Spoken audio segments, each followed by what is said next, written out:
Hello everybody, welcome back to my channel. Keena Renee here, back with another video. Listen, I am trying to ride this whole Stephanie Sue Nikocado Avocado drama out. It's so much, and I'm tired. I'm not gonna lie to y'all. Sis is tired, and but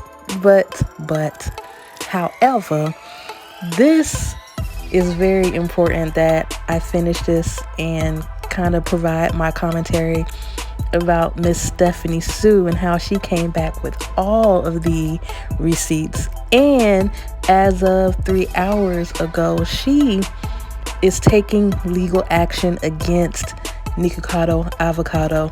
I will pop that in right here so you can see what she posted on her Instagram stories. Guys, this is some serious drama. I can't lie. This is interesting. This is entertainment. In case you missed it, I'm pretty sure you haven't, but in case you did, Stephanie Sue went to her YouTube to respond to Nikocado Avocado with everything that he's been saying, and she laid it all out. She brought all of the receipts. Definitely made some things that were unclear in regards to the whole editing with the Me Too movement and how she edited her video. I still think that was kind of shady on her part. I understand that it may be part of the narrative and talking about his patterns, but still, you shouldn't edit videos in a way and put something on him that has nothing to do with your experience with him. He didn't, sexually assault you in any way. I wanted just to go ahead, play the clips. As always, these videos are super long, but I'm going to shorten it and just really pull out the most important parts, and then I will be back with my commentary. About my house, which is a topic that it seems that he very much likes to talk about in video. And he said that the minute that he came over, I gave him this crazy whirlwind tour showing off, saying, guess how much that couch was, guess how much that oven was, and telling him about all of these things. That is not what happened. When have I ever showed off to you, Nick? It seems like you talk about my house more than I do. Let's first talk about her house. How jealous, but also happy for her. But jealous. And all of what you saw in those videos are prior to him ever being invited into my home. And the only conversation that we had of my house prior to you entering my home was this. You asked me, we are renting our own place, finally, LOL, and saving to buy a nice home in the future. How are you liking your new house? And I said, oh my god, yay, that's so exciting. It'll be so much more comfortable to film and stuff. I'm always paranoid when family's around that I'm being too loud. And it's nice to have some space to breathe since I'm always home, LOL. You said that I let you take a picture in front of me, so everything I said prior to that was a lie. Oh, how could I ever be uncomfortable or feel unsafe when I was right there when you took one picture, right? Well, this is the picture that you showed in your video. And then you said that you took it because you wanted to see my lighting setup, which I do remember. You said, can I take a picture of your lighting setup? I said yes. I don't know about you, but typically I'd like to get a closer shot of the actual lighting setup if I wanted a picture of the lighting setup. When I did go to the restroom, you did take pictures behind my back. And I didn't approve of those pictures. And you kept trying to make it seem like I'm crazy, I'm a manipulator for being scared of you releasing these pictures. So then you went on to release the exact pictures that I would never want on the internet. You released a picture of my kitchen with my security feed straight dab in the middle, and you didn't have the courtesy to blur it out. I don't know what you were interested in that picture. Was it the kitchen cabinets? Because you could have gotten more of the cabinets from a different angle. Was it the curtain? Because you could have gotten more of the curtain from a different angle. Now, I, without your consent, cannot release the security footage of you taking pictures when I go to the restroom, but you release this picture. And if you zoom in closely, you're alone in my kitchen taking this picture. So you took the picture when I was in the bathroom. You had said this blatant lie with so much conviction, no evidence, just such a strong voice that I was like, did I do that? And so I reached out to Zach, and he has the full unedited version of that, and this is what happened.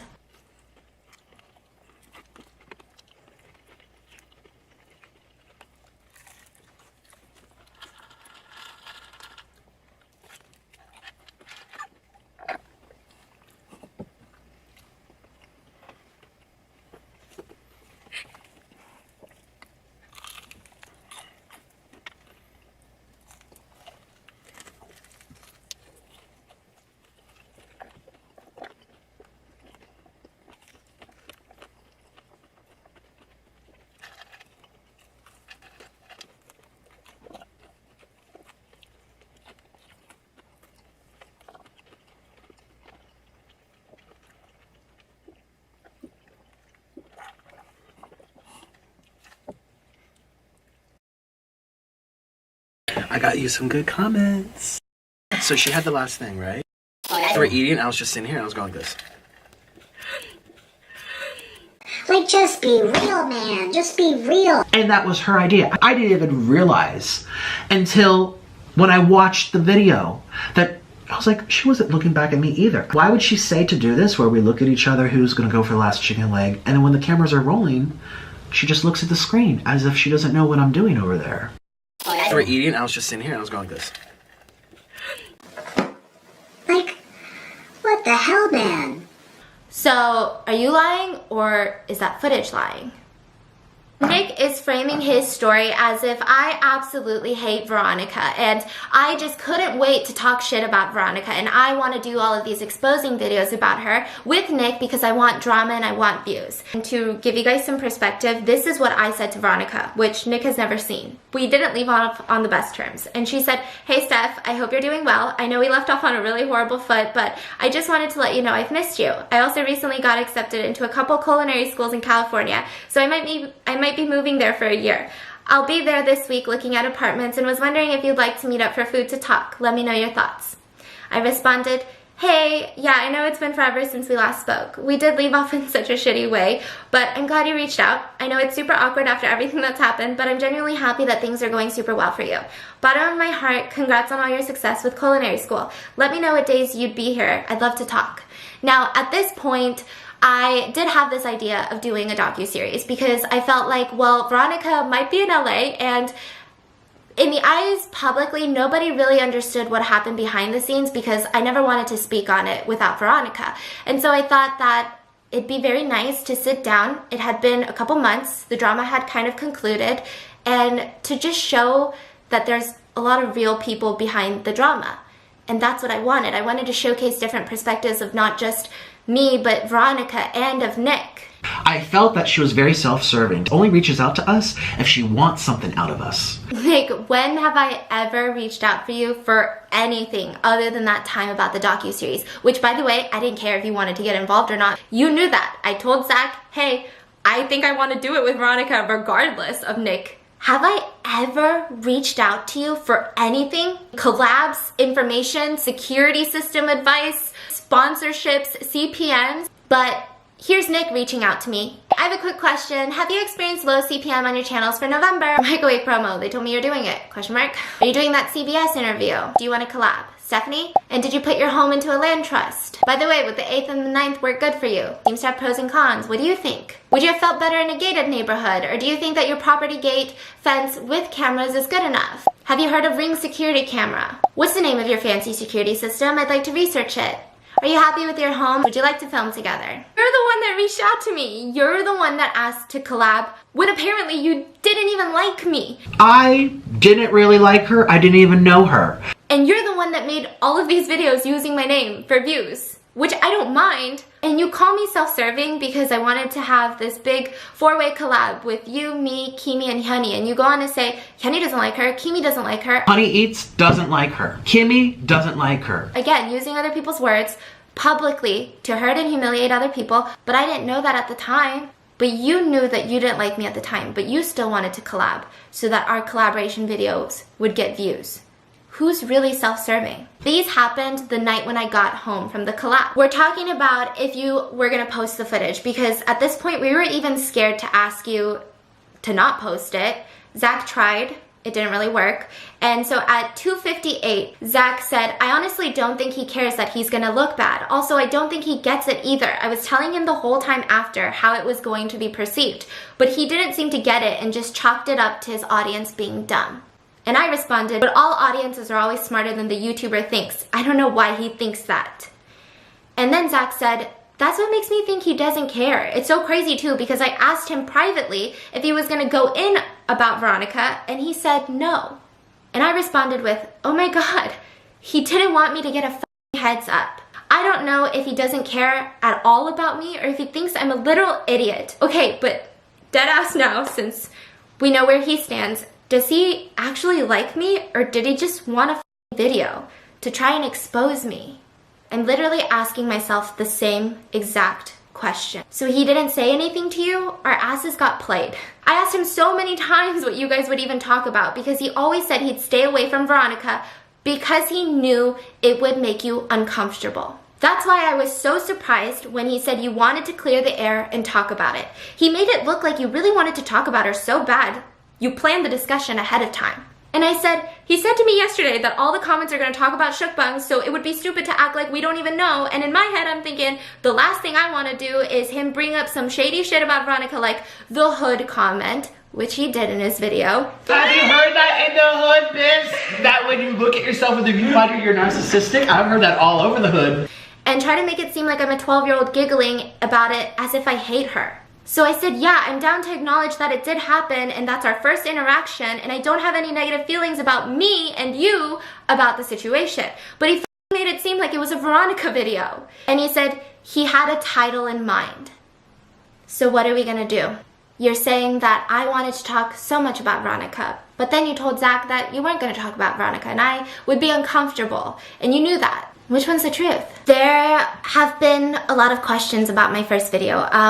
A lot coming from Nick and a lot of his viewers asking me why I felt the need to put in his clips about the Me Too movement from a video that he deleted from his channel. And the reason that I felt that is because, like I said in the first video, it was a pattern of behavior. This is the definition of pattern of behavior.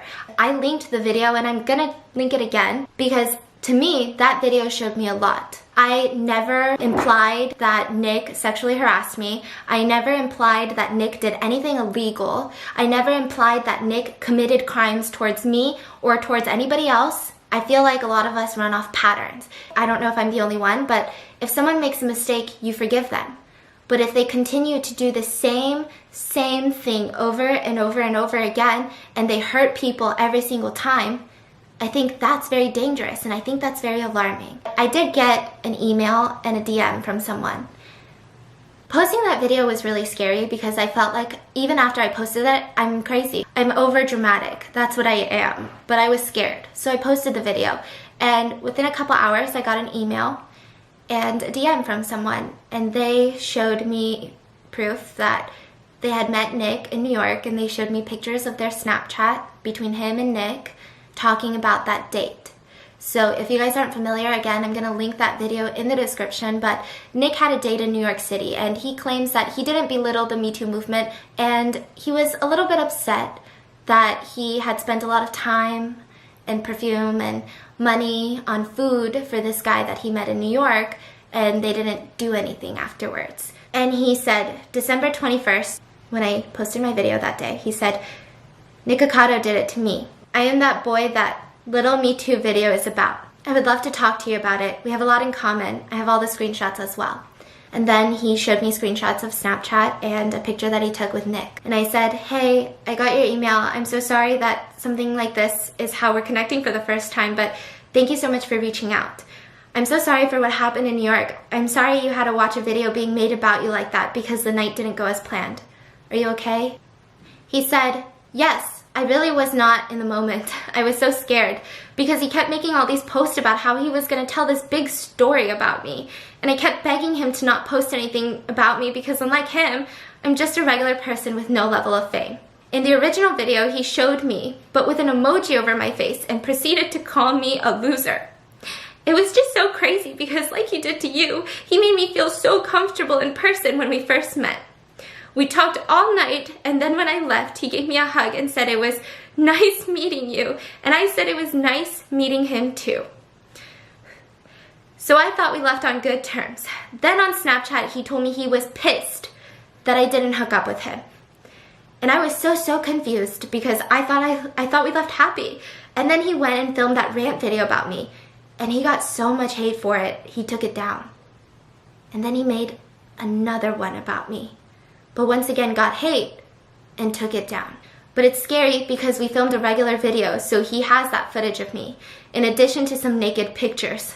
I was so happy when it was all over because he could have destroyed me, and still could. All right, you guys, so that is just a few of the clips. This is an hour-long video. As always, I will link Stephanie So's original video down in the description box where you can watch the full thing and kind of take away what your opinions are. As I stated before, I never wanted to take sides in this. I don't really have a side. I'm not a fan of Nick or Stephanie's. I knew who Nick was prior to all of this. I did not know who Stephanie was prior to all of this, so I don't really care either way. For me, it's more so about the bullying aspect. I do not like to see people being bullied, especially women of color. I felt that as creators on this YouTube platform, we definitely have to hold each other accountable when we see somebody abusing their platform. So that's why I decided to kind of follow this case. I'm going to return to doing my regular YouTube videos. This is for sure my last one on this issue. Moving forward, I know Stephanie Sue is going to reach out to lawyers, as she should. I think if Nick wants to reach out to lawyers on his side, he may have a case too.